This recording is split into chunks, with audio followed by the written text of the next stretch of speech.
Good morning, student. Today let's go to the next topic, that means the spontaneity. In this lecture we will discuss about the spontaneous and non spontaneous reaction.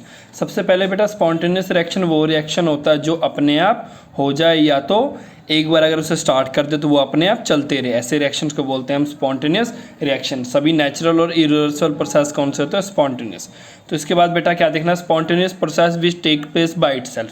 Spontaneous process दो तरह के होते हैं, एक जो अपने आप हो और एक को जिन्हें हमें स्टार्ट करना पड़े. ठीक है, जैसे flow of water high level to low level तक जाए, flow of heat high temperature to low temperature तक, flow of gas from high pressure to low pressure, और melting of ice at 0 degree centigrade, और evaporation of water bodies. ये क्या हो गया बेटा? जो अपने आप, वो स्पॉन्टेनियस प्रोसेस जो अपने आप होते हैं और कुछ जिन्हें इनिशिएट करना पड़े. ठीक है बेटा, मतलब स्टार्ट करना पड़े, जैसे लाइटनिंग ऑफ कैंडल और कंबस्जन रिएक्शन. ठीक है, जैसे मीथेन है, ऑक्सीजन के प्रेजेंस में हीट करो तो कार्बन डाइऑक्साइड और वाटर बनाएगा, वाटर गैस बनाएगा. वाटर गैस मतलब वेपर. ठीक है, और नॉन स्पॉन्टेनियस प्रोसेस वो प्रोसेस होता है जिन्हें रिक्वायर होता है एक्सटर्नल फोर्स कंटिन्यूस. ठीक है, एक्सटर्नल फोर्स कंटिन्यूस चाहिए, high flow of heat from low temperature to high temperature. जैसे कि बेटा अब मान लो, इसका सबसे इजी एग्जांपल है कि अगर हमें लो टेम्परेचर से हाई टेम्परेचर पे हीट ट्रांसफ़र करना है, या लो टेम्परेचर से हाई टेम्परेचर पे हमें वाटर ट्रांसफ़र करना है. जैसे कि आपके घर में लगा है मोटर, वो क्या करता है, लो टेम्परेचर से लो प्रेशर से हाई प्रेशर तक वाटर सेंड करता है. ठीक है, आप देखो वाटर का वो आपका जो मोटर लगा है वो नीचे फ्लोर पे लगा होता है, टैंकी लगी होती है सेकंड या थर्ड फ्लोर पे, यानी कि कितना ज़्यादा प्रेशर लगता है नीचे से ऊपर पानी भेजने में. ठीक है, तो अगर नेक्स्ट है फैक्टर रिस्पॉन्सिबल फॉर स्पॉन्टेनिटी, ये है पहला है एनर्जी. अगर एनर्जी डिक्रीज होगा तो याद रखना स्टेबिलिटी क्या होगी, इंक्रीज होगी. अगर नेक्स्ट एग्जांपल के लिए बोलूँ तो एक्सोथर्मिक प्रोसेस कौन से होता है? स्पॉन्टेनियस. याद रखना energy is not only factor, और कभी भी एनर्जी अकेला फैक्टर नहीं है जो स्पॉन्टेनिटी को बता सके. नेक्स्ट है बेटा रैंडमनेस. अगर हम स्पॉन्टेनिटी का एनर्जी से नहीं बता सकते तो नेक्स्ट फैक्टर है हमारा रैंडमनेस. यानी क्या, रैंडमनेस बढ़ेगा तो स्पॉन्टेनिटी क्या होगी, कम होगी. ठीक है, याद रखना सॉलिड में सबसे कम, सॉलिड में कम, लिक्विड में उससे ज़्यादा, और गैस में सबसे ज़्यादा स्पॉन्टेनिटी. ठीक है बेटा, सबसे ज़्यादा क्या होता है, रैंडमनेस होती है. ठीक है, अगर सबसे ज़्यादा इनमें रैंडमनेस होती है मतलब स्पॉन्टेनिटी सबसे कम गैस में होगा. ठीक है, अब देखो बेटा आइस से, अगर आइस को हम लिक्विड में कन्वर्ट करेंगे. ठीक है, देखो लिक्विड में ज़्यादा होता है ना, आइस मतलब सॉलिड से लिक्विड में ज़्यादा होता है, तो आप ऐसे समझ लो कि अगर आइस को लिक्विड में कन्वर्ट कर लोगे तो क्या होगा, रैंडमनेस बढ़ेगा. ठीक है, और साथ में नेक्स्ट पॉइंट पढ़ो, अगर ये देखो लिक्विड को आप सॉलिड में कन्वर्ट करोगे तो रैंडमनेस क्या होगा, घटेगा. सॉलिड में कम होता है और गैसेस में सबसे ज़्यादा होता है. नेक्स्ट बेटा क्राइटेरिया, वो क्राइटेरिया जो रैंडमनेस को डिसाइड करता है, एनर्जी ऑफ सिस्टम. ठीक है बेटा, सबसे पहले कौन डिसाइड करता है, मतलब एनर्जी ऑफ सिस्टम से हम डिसाइड कर, energy of system criteria for deciding randomness. अगर एनर्जी ऑफ सिस्टम डिक्रीज हो रहा, रैंडमनेस ऑफ सिस्टम इंक्रीज हो रहा है. ठीक है बेटा, तो इससे हम क्या पता लग सकते हैं, मतलब इससे क्या पता लग सकते हैं, स्पॉन्टेनिटी. ठीक है, अगर कभी भी एनर्जी ऑफ सिस्टम डिक्रीज हो रहा हो, रैंडमनेस इंक्रीज हो रहा है, तो हम स्पॉन्टेनिटी के बारे में पता कर सकते हैं. ये तो क्राइटेरिया है. याद रखना randomness of universe increase continuously. अगर रैंडमनेस ऑफ यूनिवर्स को देखेंगे तो वो हमेशा ही इंक्रीज होता रहता है. इसके बाद बेटा हमने, और स्पॉन्टेनियस और नॉन स्पॉन्टेनियस प्रोसेस बेटा इंपॉर्टेंट है, एग्जाम में आ जाता है. उसके बाद है बेटा एंट्रोपी. एंट्रोपी भी कौन सा टर्म है जो रैंडमनेस से मैच होता है. ठीक है बेटा, डिग्री ऑफ रैंडमनेस को हम बोलते हैं एंट्रोपी. इसका एग्जैक्ट डेफिनेशन आपको बुक में मिल जाएगी, वहाँ से कर लेना. ठीक है, ये एक्सटेंसिव प्रॉपर्टी होता है, ये स्टेट फंक्शन होता है. बाकियों की तरह हम भी कभी भी एब्सोल्यूट वैल्यू ऑफ एंट्रोपी नहीं निकाल सकते. हमें क्या निकालना पड़ेगा, चेंज इन एंट्रोपी. और एंट्रोपी निकालने का फार्मूला क्या होता है, एंट्रोपी एस होता है, change in entropy delta S होता है. डेल्टा एस किसके बराबर होगा, क्यू मतलब क्या होता है, heat, Q reversible upon temperature. ठीक है बेटा, ये होता है एंट्रोपी का फार्मूला. इसके बाद अगर मैं इसकी यूनिट बोलूँगा तो जूल केल्विन इनवर्स होता है. अगर ये तो था एंट्रोपी. इसके बाद आया बेटा मोलर एंट्रोपी. मोलर मतलब मोल्स के लिए. ये क्या होता है, ये होता है एक्सटेंसिव प्रॉपर्टी होता है. ठीक है, अगर यूनिट की बात करें तो ये, इसका भी डेफिनेशन आप बुक से कर लेना, ईजी है. और याद रखना मोलर एंट्रोपी क्या हो, वो एंट्रोपी जो किस पे डिपेंड करे, नंबर ऑफ मोल्स पे. ठीक है बेटा, फॉर सेम हीट चेंज. अब देखो बेटा इसको मैं बेटर एग्जांपल समझाऊंगा। मान लो कि आप क्या करो, 2 आइस का पीस ले लो, ठीक है। अब 2 आइस के पीस ले लो, ठीक है।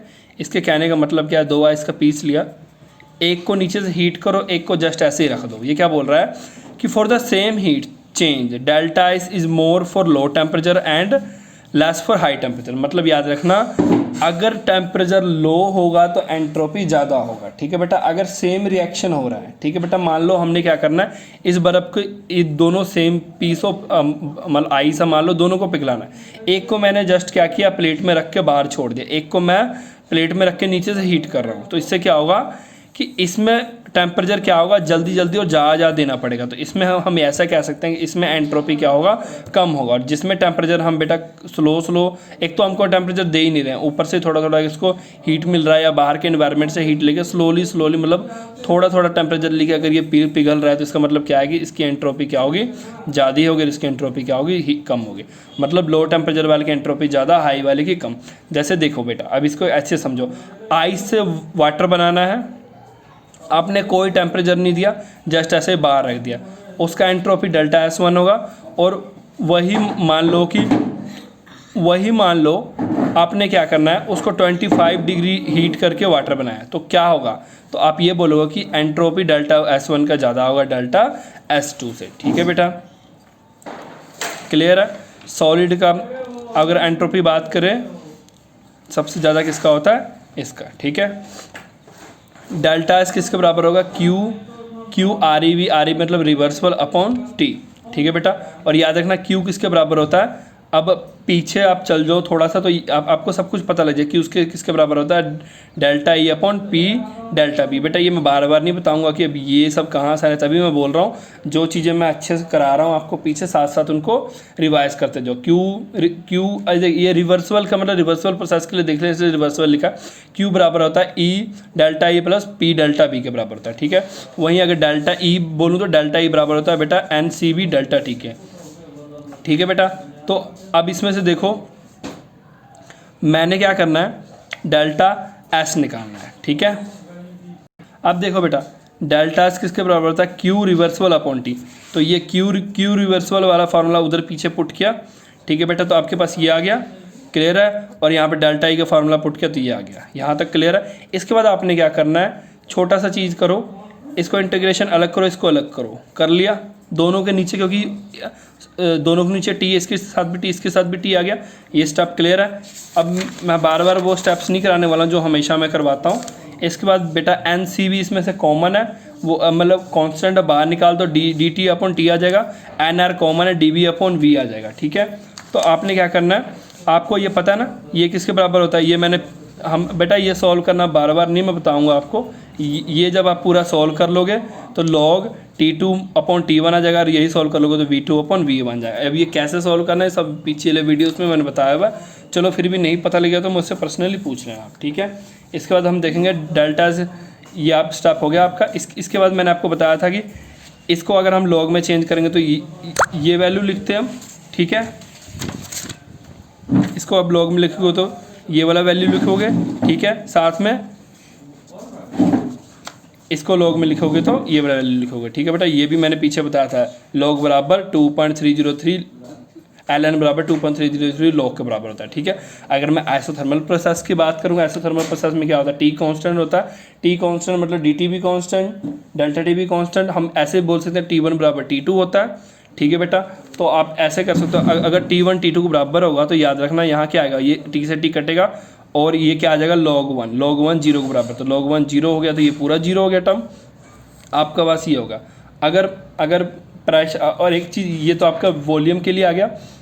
हमें पता है प्रेशर किसके डायरेक्टली प्रोपोर्शनल होता है, 1/V, ठीक है बेटा।